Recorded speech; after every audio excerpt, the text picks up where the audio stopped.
A second alternative to stock are stock options. Stock options are the future right to buy shares in a company. This is less common for high-tech companies in the Netherlands due to tax implications.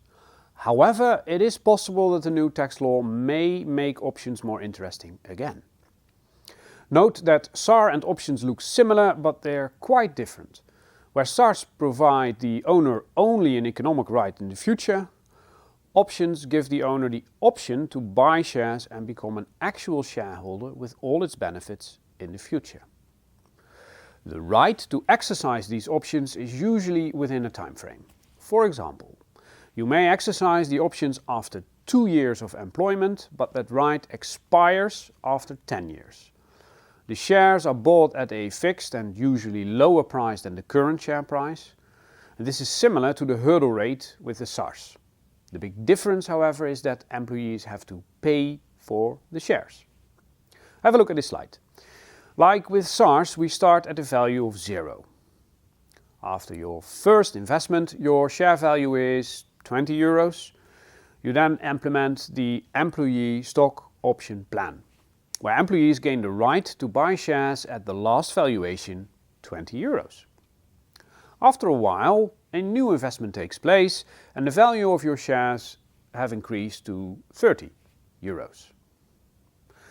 The value of the option at that point in time are then 10 euros. This value can change with the share price of your company. The price at which your employee can buy the options is the exercise price. Finally, the number of shares you may buy after some time are your vested options. Which brings us to the last topic. So what if someone starts working, receives stock certificates, SARs, options or direct shares and leaves the company after 3 months? In all these cases, this usually is covered by a vesting scheme, specifically a vesting cliff. A vesting scheme is a scheme that tells you when and how many shares or rights you get in return for your work. A vesting cliff tells you when you actually can keep or exercise them. Let's take an example with options. You can replace this as easily with direct shares or SARs.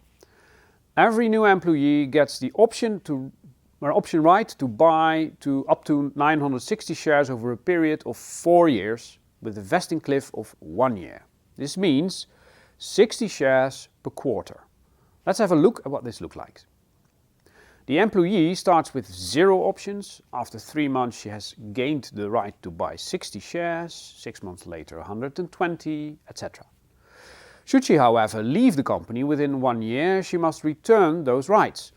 Only after 1 year, the cliff period, does she actually gain the right to exercise those rights. Should she leave after 1 year, then she retains the rights. When she actually receives the money depends on the company policy. Whatever form you choose, if you make money, you will have to pay taxes. How much and when, however, differs per employee incentive plan. We refrain from giving you advice on this matter because it's often complex and subject to change over time. Hence, we strongly advise to consult a good tax specialist, a fiscalist, to get a good grasp on the financial consequences of your choice. So in summary, a good method to create loyalty amongst your employees in order to retain them longer at your company, you can install an employee incentive plan. The most used ways are a stock, gives employees indirect shares in the company, is a very clean and straightforward method. It does, however, mean that you have to create another entity and you need to manage that with all its hassle. SARs, much simpler to execute, allows for more versatility, but might be more difficult for your employees to grasp. Stock options, the middle ground between stock and SARs, they do, however, require your personnel to actually spend money on getting them, which again might be a hurdle. And that concludes this course.